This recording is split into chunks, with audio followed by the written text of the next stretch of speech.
Hey, how's it going? Commander64 here. I do retro gaming and Elite Dangerous related content on this channel. And on the Elite Dangerous side of things, we've been hard at work on a cockpit video. This is part 19 of that video series. It's long, it's quite in depth, but you know, if you want to follow it, I go into a lot of detail about what I'm doing. So if you want to follow that from beginning, here's part 1 in the top right of the screen there. You can click the eye if you're on a desktop computer. If not, you just go to the Elite Dangerous playlist and the whole thing's in there. In the previous part to this video series, I was fitting a lot of the buttons into the desk and connecting them to the keyboard to see how things fit together. In this part, I'm going to test the keyboard, the button box rather, that I've built using a keyboard interface device, and add some finishing touches, some nice little, we're going to label up the buttons and things like that. So let's get to it. Connect the jumper cable, or whatever it's called. I think that's the technical name for it. Now they're both connected. Now I can start connecting some of the buttons. Right, yeah, I've put a bit of sticky tape on there just because I don't want to accidentally use those buttons, because it is power, sleep and wake. That's something I don't want to be happening while I'm in the middle of a game. It's just putting the computer to sleep. I'm going to connect you.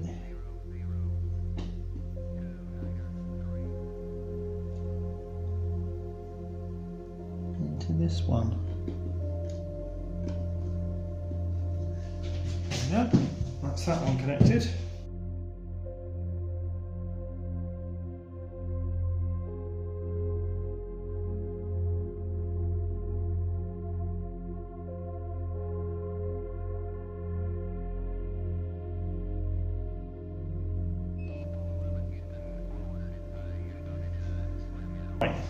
What I want to do then is figure out what these are and get the other side in there. Right. So now it's the fun bit, and I'm going to go a bit Blue Peter on you.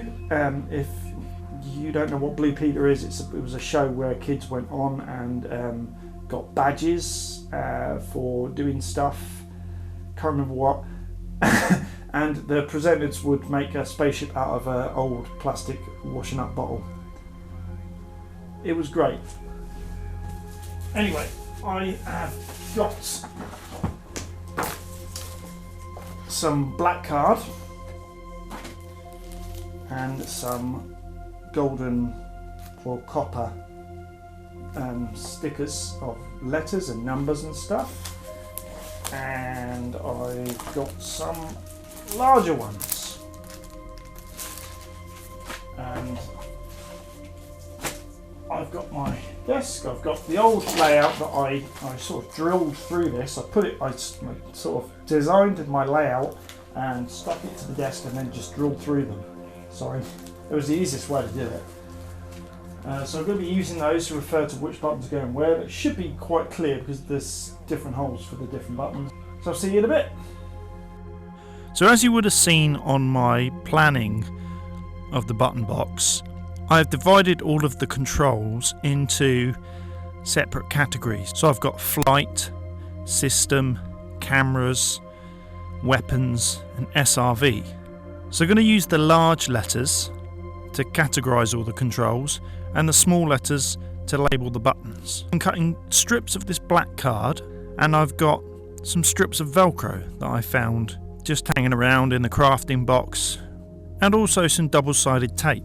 So I'm sticking the rough side of the Velcro down onto the desk, and I'm sticking the fluffy side of the Velcro onto the back of the card that I've stuck the lettering to. And my reason for doing this is if I decide that I want to change the layout of the buttons, all I'll have to do is unvelcro the lettering, and I can stick on some different lettering by just repeating the process by putting some of the opposite Velcro strips on some card and applying different lettering.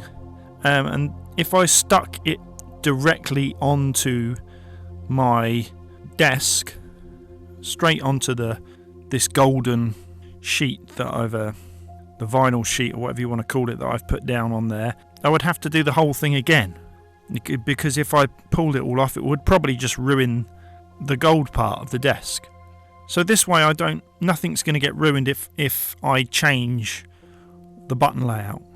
Say for example, I don't know, Elite Dangerous Frontier Developments decide to do an update that changes all of the controls, and I find I need to swap things around a bit, I can do that. Also, maybe there'll be another game that I want to use this keyboard for, and I can just, again, chop and change the letters around without having to redo the whole desk each time. Bought this grill stuff. It's designed for cars, I think. Pretty cheap on eBay. I just got the copper spray out and sprayed it copper. And then I used some cutters to cut shape for the window. It's just kind of wedged in there at the moment, but I will glue it into place, and that looks a bit better than just a blank hole. Kind of looks alright, I think. What do you think? Let me know in the comments.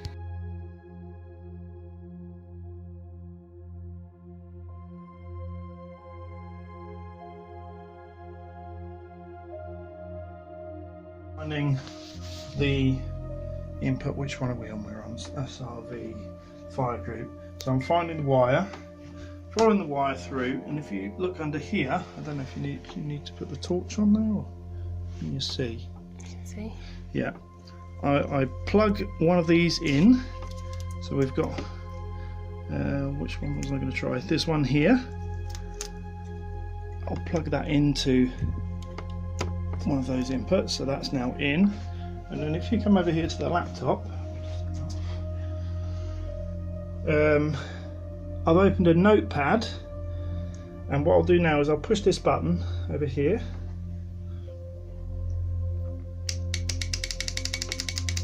and if you look over there, you'll see a character appearing, and that's the equals button.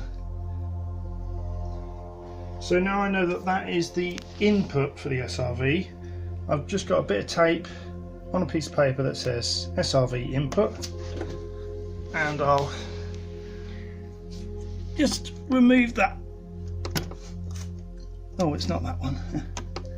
Which one was it? It's this one here, isn't it?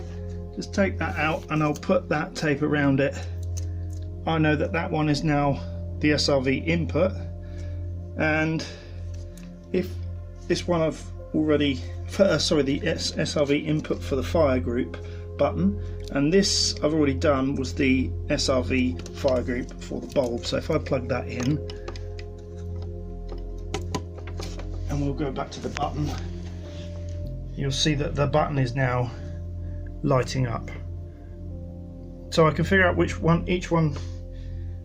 is the bulb input and which is the light bulb and which is the input, by just plugging them in, pushing the button.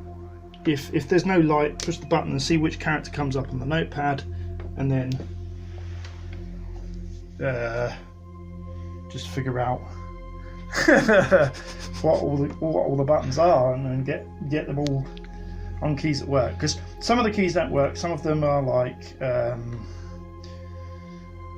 to send the computer to sleep or something like that, so you don't want to plug into that one. That's it. Okay, so that's the end of part 19 of this video series. Part 20, I think, is possibly going to be the last video in this series. All we're going to do is test it out, take it out for a flight. Maybe try some other games on there. I've got a steering wheel that I can attach to it as well, and we can do a bit of Project Cars, bit of Elite Dangerous, get the mouse and keyboard, the one-handed keyboard out, and do a bit of first-person shooting. Just give it a go and see how it works as a multi-purpose desk. Anyway, thanks very much for watching this series. I've had a lot of fun doing it. It has taken a long time, but I really do hope you join me for the last video in the series next time. This is Commander 64 signing out.